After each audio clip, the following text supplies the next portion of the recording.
welcome to another episode of Read It with Whiskey. This is the place to be for all fantasy and sci-fi readers, and I'm so excited that you're joining me today to talk to Douglas. So my name is Laura Juntunen. I am a self-published author and the author of the Shockwave series. There's some big news that was in the last episode about the book, and you guys, I got the proof back. Big things are happening. But I'll get to that in a second. First of all, let's talk about Douglas.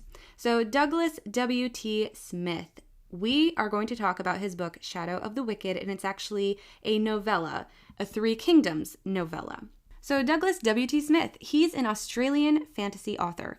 In 2020, he had an episode published from his debut novel, To Wield the Stars, in the Of Metal and Magic Core Collection Year 1 Compendium. His short stories have been published in a variety of magazines, such as Movement, Sucker Co., Needle in the Hay, among others. So Smith was shortlisted in the 2015 Historical Fiction Award and the 2015 Science Fiction Award, so he has been around. Between writing and reading fantasy stories, Smith embarks on his own adventures in nature with his wife, son, and dog. When indoors, he shares his writing journey on his blog and describes insightful writing advice on his official content developer for the Of Metal and Magic publishing website. He has done a lot in the writing world, and I was so excited to have him on the podcast. So we are going to talk about Shadow of the Wicked. So here's what it's all about. Magic once ruled the Three Kingdoms, now banished and condemnable. Twin brothers, Jeremiah and Talmage, have been imprisoned and tortured, but for different convictions. Jeremiah wakes up chained to a table filled with dread, while Talmage is thrown into an underground labyrinth. Jeremiah has devoted his life to mastering weapons as the Empress Guard, and Talmage is the successor of a secret magic cult. Both brothers must escape from their wicked fate, identify their outgrown relationship, and swallow their pride before it's too late. If one of them fails, they both suffer. This was a really fun read, you guys, and it was really quick. Like I said, it is a novella. Novella means it's just a little bit shorter than a novel, and it really leaves out all of the fluff. We're going to talk about it in the interview, so let's get into it. Welcome to Read It with Whiskey, the interview podcast featuring science fiction and fantasy authors. My name is Laura Juntunen, your host and the author of the Shockwave series. I am also a book club moderator, speaker, and avid reader, truly invested in every author's story. Within this podcast, I bring to you, the reader, all the behind-the-scenes secrets to how these guest indie authors bring their books into the world. If you are a sci-fi fantasy reader, then you need to hear from these authors.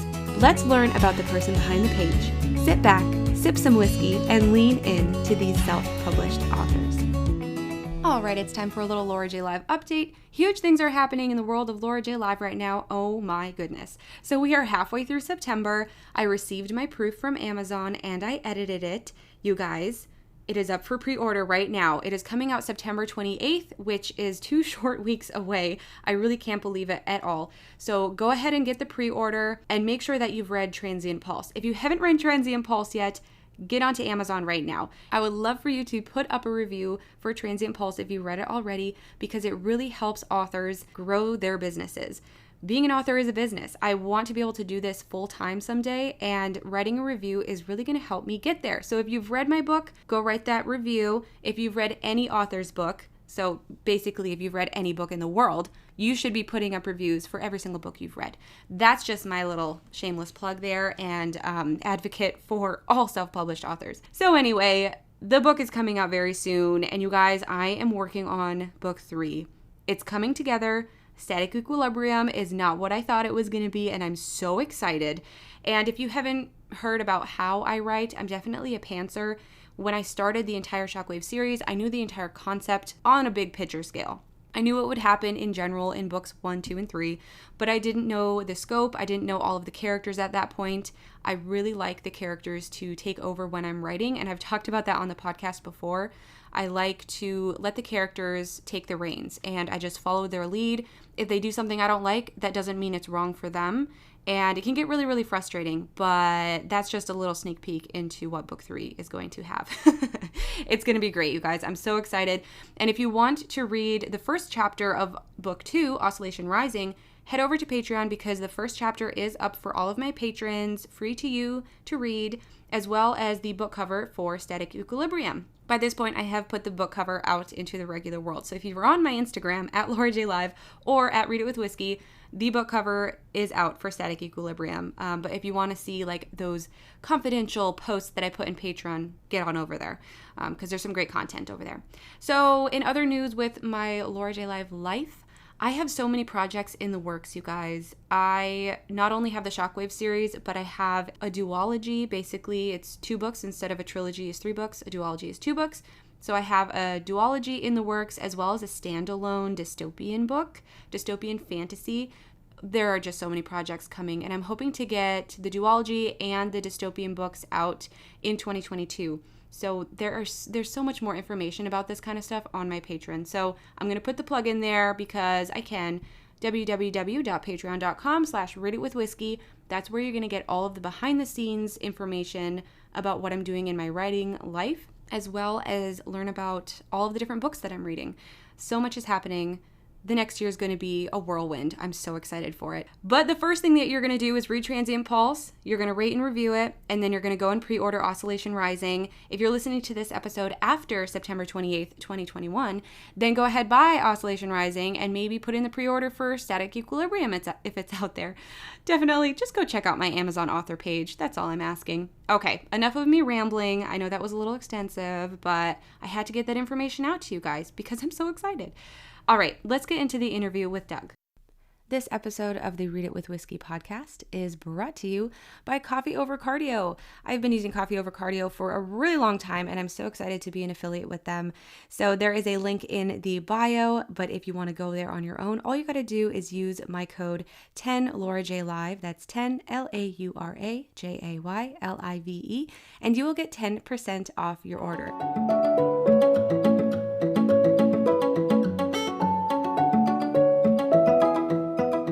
Hello, Douglas, and welcome to the Read It With Whiskey podcast. How are you doing today? I'm good, thank you. How are you? Thanks for having me on. It is the end of the day and feeling quite relaxed and calm. So feeling and good. It's so funny because you're all the way in Australia, I'm all the way in the States, and so it's late at night for you, it's early morning for me. So you might be drinking something a little bit different than I am, but that's totally fine. We're gonna have a good time, and hopefully our listeners will fall in love with your book and go ahead and buy it. So that's what we're going to be talking about today, Shadow of the Wicked. But before we dive into the novella, first of all, tell our listeners, why did you start writing? Why did you want to be a writer? It's a bit of a long story, but I'll try to keep it short and sweet. Yeah, I've always been interested in fantasy and storytelling. I played video games when I was younger, and it kind of felt a bit natural because I was reading a lot of books when I was younger. But as I got a bit older, that passion for storytelling kind of faded, with uni and I guess day-to-day life. And I was actually surfing a lot, so yeah, the passion for storytelling kind of faded. And then I started university, didn't really know what I wanted to do. And I did see that creative writing was an option for me. And so I just thought, you know what, give it a try. And then I loved it. Haven't looked back once. I've learned so much about storytelling. It's great. And hopefully, it shows in my writing. Yeah. Writing, yeah. Definitely. And are you a full-time author? Do you work doing something else? Tell us about it. That's the dream, to be a full-time, but at the moment it's, I guess, late nights or early mornings. I'm writing, pushing out these stories. So by the day I teach autistic children at high school. Very cool. So, and that's the big thing for a lot of the guests here on the podcast is that they want to eventually be a full-time author. And because this podcast features self-published authors, usually we're still at that smaller scale and we're working our way up. So it's exciting to see, and hopefully throughout the years, I'll be able to watch you grow as an author, and maybe you will be full-time someday. And when that happens, I'll bring you back on the show and we'll have to talk about all the books that you have written since this episode. Yeah, that'd be cool. Just look back. Where are definitely. They? Kind of thing.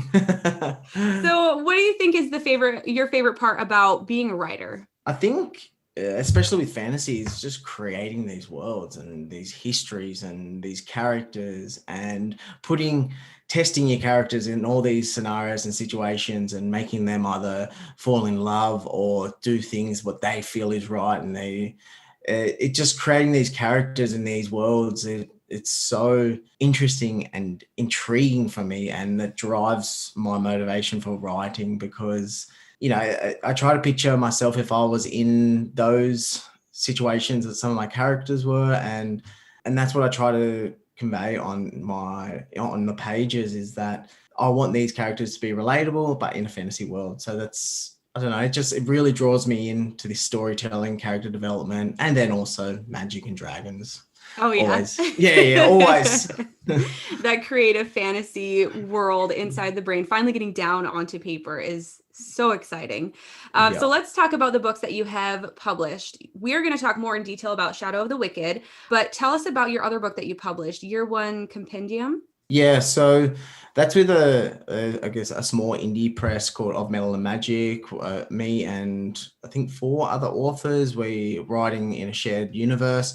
What it is we tried to set up this world where we draw on all these fantastic history moments and we build our own stories, but they're in the same world. So we're kind of trying to make it like a historical fiction world, but it's a shared fantasy universe, if that kind of makes sense. Yeah. So, and that's where the Year One Compendium comes into it. It has my story in it, is the first kind of, I think it's, we do it in episodes, kind of like in TV. It has my first episode, which is about 6 chapters, and the same with the other authors. And then there's some history papers and poems and all these things to try to explain this world that we're trying to create, which is kind of cool. It's really cool to be part of, but it's really hard trying to get in the head of other people and another fantasy world. it makes it tough. Yeah. So the Compendium one was the first thing that I actually had published with, I think it was Amazon that we published it through. Yeah, it was Amazon. And yeah, it's kind of cool to see my own writing in paperback. Yeah, definitely. Yeah. And that's an interesting concept, having to write with other people within the same world. I've had another guest on the show, Todd Micah, and he has a compilation of short stories, and he had 2 other authors write stories for that short story anthology, and they're based in his same world. So it's a very similar concept. And it's not something that I had really even thought about when even reading books, until now I'm finding you guys as I'm in the self-publishing world. And it's just really exciting to see. And there's a whole nother world out there creating all of these other different worlds. And it's so exciting. This world is filled with other worlds, It's exactly. It's pretty cool. And it does, because I've written stories, fantasy worlds by myself, I know everything about the worlds, and stepping into someone else's world, I think it took me a couple of months of me trying to work out, no, I can't do this. I can do this. This doesn't make sense. This isn't canon. It was so many things. And it's just like historical fiction, really. And that's what helped me get my head around it, is that in fiction, there's certain key moments in history, and then people build their stories around those moments. So exactly. Yeah, it's pretty cool. I love that. Why did you decide that you wanted to do self-publishing? And you said Of Metal and Magic is more of a small indie publisher, but you went with self-publishing for Shadow of the Wicked. So why did you decide to do that on your own? It originally started when I first finished uni. I had my blog, and I was just kind of posting this story of 2 brothers, and I was just releasing I think it was 200-300 words per post, like once a week. And then I got offered to write that Of Metal and Magic story, and I fully forgot about this story, which ended up becoming Shadow of the Wicked. I wanted it, and then I remembered that I did all these blog posts, and I was like, oh, I can actually kind of turn this into a bit of a story. And then I was trying to build my mailing list, and I was like, you know what? I'm just gonna write this story, learn the ins and outs of self-publishing, and kind of use this book to entice people to sign up to my mailing list. So that was like my motive for Shadow of the Wicked. And originally when I first did, I wanted to give it away to people for free. But as I started writing the story and developing, I grew really attached to the world and the characters. And so I was like, you know what? People can get the first 3 chapters instead of the full books, full novella. So yeah, so that's why I went to the self-publishing, because originally started people signing up for my mailing list, and now I like learning all the ins and outs behind writing, just writing a book. There's so many other things that go into it for these authors to build up these profiles, and I kind of like all those the marketing side, because it's just learning. And yeah, I've learned so much with marketing and what to do, what not to do next time. And Right. yeah, It's and exciting. it is. And it's like my own little journey that I'm going on now, and something that I definitely want to keep going. If I didn't like it, I wouldn't do it. I'd just be like, nah, Exactly. you know what? I'm just going to push for traditional publishing. But yeah, it's been a really interesting, and it's great. I really recommend it for people. Mhm. I think there's a right and wrong way for self-publishing. Like, I think there's a lot of books that have just been self-published and boom, straight onto Amazon. And then that's kind of what's given self-pub a bit of a bad rep. And I think taking the time to really get someone to edit it and get your beta readers and get these proofreaders to really knuckle down all the plot holes and the inconsistencies. If you do Exactly. that, then it just pushes the standards of self-publishing up. And I feel like self-publishing has changed so much in the last couple of years, and especially in Australia. Like, and now that Amazon has its own printer, which Yeah, that we just happened this yeah, year. it happened in May, and I didn't know it was happening. And I was like, oh, I'm not going to be able to get author copies. I'm not going to be able to like print at cost. And then they dropped that at May, and my book was released at July, and I was over the moon. I was like, it's a sign. I've got to stay with self-publishing for the time being, see what happens. But Exactly. yeah, it's pretty cool. That is very exciting. And I've had at least one other author on the show who lives in Australia. And I had been messaging her right around when that happened too. And I was like, how excited are you? She was like, I'm so pumped. I can finally order things in Australia. Yeah, and Makes it it so helps. convenient. It does, and it helps us get books into bookstores now, like Hmm. except for what's happening in the world with COVID and stuff. Right. But it definitely helps if I want to go down to my local bookstore and say, "Hey, I'm a local author. Can you put my book in it?" They can order cost price from Amazon Australia and not have to worry about the shipping from America, Exactly. because that's what's killed self-publishing. I'm speaking specifically with Australia, Hmm. because it's the cost, the time for people to get the self-published books. It just wasn't worth it for the paperback, and that's why Kindle was pretty big in Australia. But now Right. paperbacks come back, and it's awesome. It's going to be a whole new world. It is. It is. All right. So let's talk about your book. So I love to have the author explain what the book is about, because I read the blurb, I can tell the Yeah. listeners what the book is about on paper, but I like to get the author's perspective. So tell us, what is Shadow of the Wicked about? I'm going to give you, say, a 2-second sum up of it. I feel that Shadow of the Wicked is twin brothers trying to repair their broken relationship. That's what I feel like it is. And I think, like I was mentioning before about characters being relatable in fantasy worlds, is that family relationships can break. And I feel like, I don't know if it was you, might be like a, so I'm actually not a twin brother.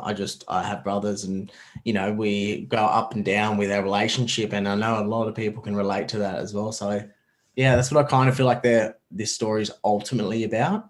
Mm-hmm. But For it does sure. have, And that was something that I was going to ask you about, is because these two brothers, Jeremy and Talmage, is that how you say yeah, it? Okay. yeah, Talmage, So yeah, they are estranged and they haven't seen each other in quite some time. And I like that the book is actually in both points of view, so you can understand where their head is regarding their relationship. But then they're yeah. also going through so many other things. They're both Mm. in these situations where they're stuck and they're being withheld, basically. And so that personal bond within the story, but also all of the magic and like the terror that's happening, Yeah, there's, it's very exciting. So let's go to the world building. I know we kind of touched on how fun world building is a little yep. bit ago, but tell us, what was it like to build this world? Well, it was actually quite different to how I've written a story before. It was like I was saying about the blog post. I was kind of just plodding away at these characters, and I wasn't really, when I originally wrote the story, I wasn't really thinking about the bigger world schemes and the history behind it. But when I started really diving into it, I still wanted to keep the world building, not as info dumpy and kind of leak it out bits and bits, which is kind of hard to do still. But I felt like that by the time I got halfway through the story, the world building became something that was natural to me, because I was building this story around this, but there was bigger things at stake. And realistically, there isn't that bigger world building issues in this story, because it is a novella. There's very limited space with what I could do with, say, the magic history and the history why there's 3 kingdoms and there was 4 kingdoms, so there is a lot of world building, but I don't really go into it that much because it is a novella. And right. so it's like I do have a lot of notes on the world now, because I am writing another story within the same world about I think I'm going to do it like 50. I started writing it, it's about 50 years prior to this. So okay. So there's going to be a lot more history, and it won't be info dumpy. It's going to be the same kind of style, leaking it as the story goes, but there's going to be a lot more explanation, because that's what I did find out through my reviews, that people wanted more and more and more about the history, about the magic. And it's like, I couldn't do more, because then it would have stood out too much. And then I probably would have been critiqued on that as well, So right. So yeah, it would have taken away from the story of the brothers if you put too much in there. And that was something I was thinking about, is that when you're writing a novella, you have to stick to the story and you can't put too much fluff. Otherwise, it's going to turn into a novel very quickly, because that word count is just going to keep creeping up and up and up. And so I like that you kept the readers kind of guessing. So at the end of the book, I'm like, yeah, I want more. I want to learn more. And so I was really excited to hear that you're going to write another book within this world. But before we jump into that, what was the hardest part in writing this book when it comes to that 2 different perspectives? I feel like sometimes it's difficult to kind of understand where each of the characters are in the story, and it kind of jumps back and forth at times. What do you think was the most difficult part in having that 2 different perspectives of the brothers? The way I went about it was I actually I wrote Jeremy's story, and then I wrote Talmage's story. And then I intertwined it in the alternating chapters. I love that. So I didn't actually swap between the characters, because I knew I was going to have this confusion. Okay, who am I? What is my train of thoughts? So like with my first couple of drafts, I was like, okay, I'm writing Jeremy. And then I just had this tunnel vision mindset with him. And then I write that, finish the story, finish the first draft of it, and then Talmage, do the same thing. And I felt like that process helped me so much with the characters, because in my book that's coming out later this year of Melon and Magic, I alternated between characters, and what ended up happening was the same language ended up going through the characters. And then me doing the Jeremy and Talmages, it stops that, like the editing process later of, no, this language should be this instead of this, because it could be focused somewhere else. Does that make sense? So that time and energy in the editing process later on can be sorted out earlier. Yeah, for sure.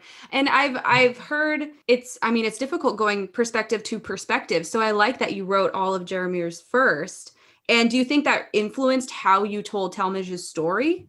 Yeah. 100%, because I knew it's almost like you kind of know what that character's thinking. And because I wrote it, say, my previous writing sessions, I wasn't in his head, but there's things I could remember, and I couldn't remember his language. And does that make sense? Like I know what I'm trying to say. I know I'm trying to say. When you're in the head of one person, you're writing as that person, and to go back and forth between different people, it can be difficult.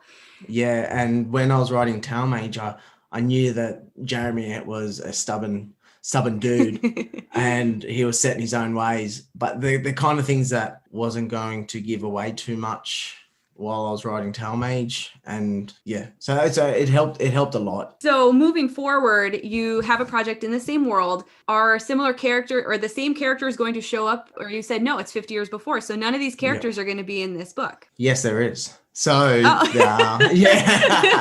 Okay. yeah. So it's going to be Augustine and Pius, and it's kind of where they started their stories and how it kind of influences Shadow of the Wicked. That's me not giving away too much. So it's I like that because then you can learn about their history and why they turned out to be the people that they are in Shadow of the Wicked. Shadow of the Wicked. Yes. Oh, exactly. I'm so excited. Yeah. So so I did write like the first chapter for it the other day, and I'm kind of happy where it's heading, and hopefully this will answer and fulfill people's needs of wanting more. Yes, definitely. I mean, anything in this world is going to fulfill that need because anything is what we need. Yeah. Well, it's so strange and I'd actually rather people so I was reading the reviews, and I'd rather people wanting more than going, oh, he gave us too much. Right. So, and exactly. It might seem like a critique when I was looking at it, but I'm like, you know what? I'm going to give him more, but in a year's time.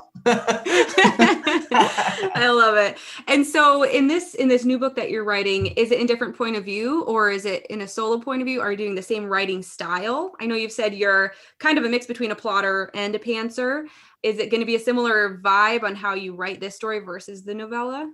So it kind of is, because I'm only doing it from one point of view. Okay. So it's just going to be from Augustine's view. It's same what I did with Jeremy and Talmage. I wrote the story from their point of view, and yeah, so that's what I'm doing, because I feel like he's a key character. Yeah, and that's kind of what I'm going to say. Yeah, he has a grand story, which will explain the history, the world, the systems, So I think it's going to be good, and it's going to be a novel length as well. So, which is cool. Yeah, I really like challenging myself with the novella and trying to fill this story. Some of the comments was that this should be a novel, and I could have, like we was talking about before, I could have filled it into a novel, but then it wouldn't have been a project that was released this year, and also it wasn't. I feel like this is good for Jeremy and Talmage. I feel like.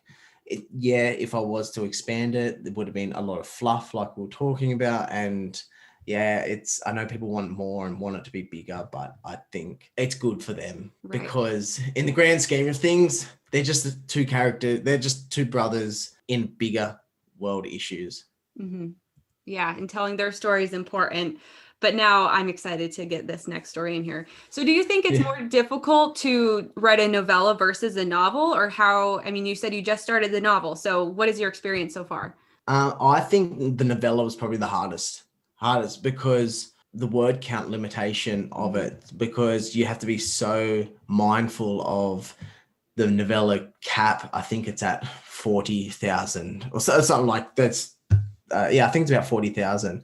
So to keep a story within that is actually so hard, because if you're a pantser, you can just type away or write away and just feel this word count up.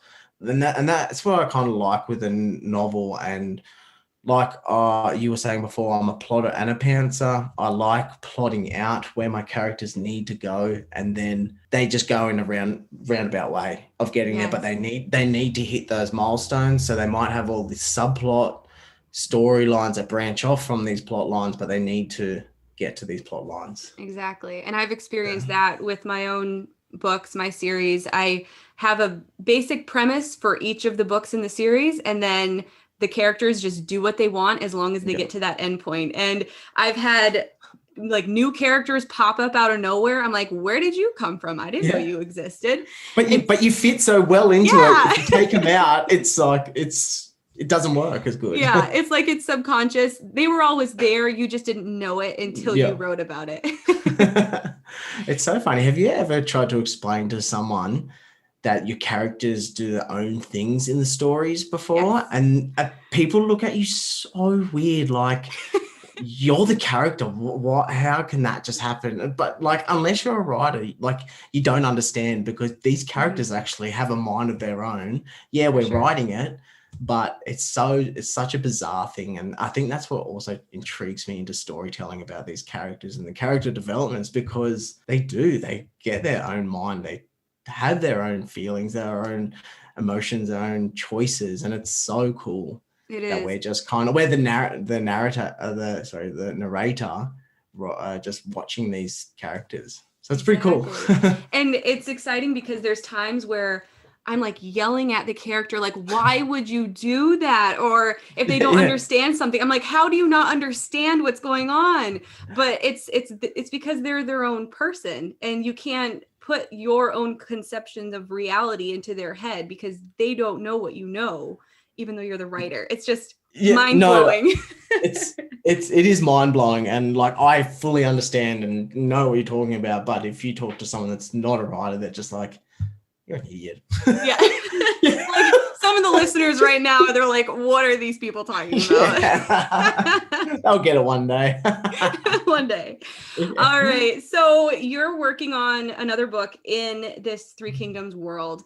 And you're also working on another project of Metal and Magic. Do you have any bigger long-term goals that you want to do either within this world or other works in progress kind of things? Yeah. And I think now that I've started to love self-publishing, I think I've got a lot more projects that are going to be coming out, which is they're time consuming, but it's this self-publishing route that I'm taking.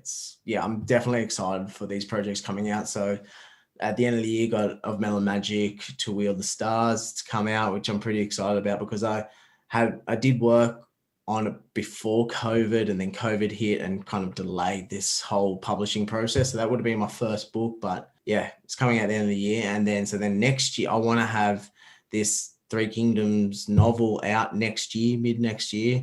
And then from then onwards, I want to at least do one book a year, and I'd be happy. And hopefully my people that start buying my books and start following me are also happy with that. They probably won't, because they potentially might like the books and want another one to come out straight away. But yeah, so that's kind of my, I guess, 3-year plan, is to get these books out once a year.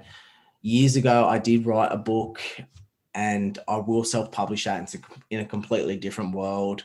But that's kind of like my first book and my baby that I kind of want to publish after I've got these Three Kingdom stories out of my system. Can you tell us what that's about, or is it a secret? No, it's not a secret. It's like so I've written 100,000 words to it. Oh wow. There's a lot of work still to do on it with the world building. It's called A Time of Stones, and it follows four characters, and it's these magic stones that have been lost, and they're starting to slowly surface into the world. And these stones have such a control over nature, and there are evil people that want to control these stones that control nature. This is exciting. So that's kind of the premise for that. And it's the book that I first wrote to get out of my system, the book that I wanted to read, and hopefully bring that out later. There's a lot of magic and a lot of strong fantasy elements into it. When I look back over it, it'll probably be changed a lot, because it's probably a bit YA fantasy. Okay. But I want to make it more adult. Okay. That's probably the lens I'm going to put on it when I go back to it. Well, that's exciting. And wow, yeah. I'm excited to see what happens within the next few years. I'll definitely be following along the entire time. Oh, awesome. Thank you. But yeah, this wouldn't be Read It with Whiskey without talking a little bit about whiskey. So tell us, what is your favorite whiskey to drink? I dabble into a bit of them. I'm definitely more of a gin person. Okay. But I have been getting into proper 12 lately. I don't know if you've heard of it. It's Conor McGregor's whiskey. I completely forgot. I was worked all day today and I forgot to go get a bottle this afternoon. Yeah, but yes, I've been getting into that, and it's actually quite nice. It's a bit smooth, and I do have to work tomorrow, so it's probably a good thing I didn't get a bottle of it. Right. And it is 7 a.m. for you as well. So. Yes. I'm just drinking some water and coffee this morning. That's all I get right now. Yeah. But all right. So Douglas, tell all of our listeners, where can they find you and where can they find your books? Okay, you can find me on my website. It's dwtsmith.com, or my Instagram, which is douglas.w.t.smith. You can find me on Amazon. Just search Shadow of the Wicked, and you can get it paperback and Kindle version. Awesome. Well, I hope all these people who are listening go and run and read your book, because they need to read it before your next book comes out within this world. Yeah, so do I. And I'd like to thank you to the listeners that do buy the copies, because I appreciate it. It is my first book, and yeah, hopefully they enjoy the story and this journey that I'm going on with self-publishing. For sure. Well, thank you so much for being on the show. I had so much fun talking with you. Yeah, thank you for having me on, and yeah, I had so much fun too.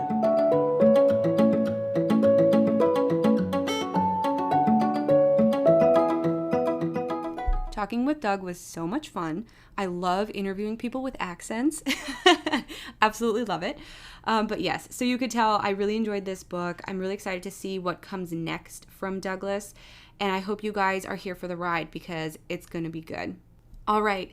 Next, we are talking finally to a female for season 2. This is the first lady guest on the podcast for season 2. I can't believe I had 5 guys in a row and didn't even realize it until Lisa.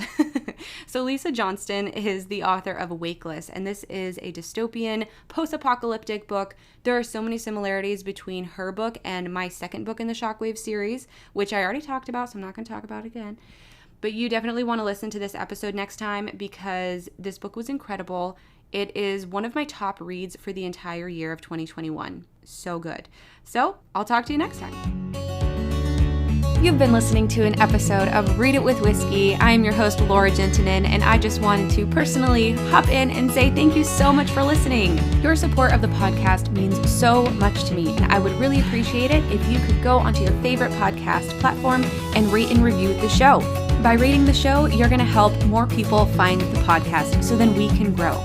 Once you review the show, share it on your social media, share your favorite episode with your friends, and come back next time to hear more from self-published authors. I'll talk to you soon.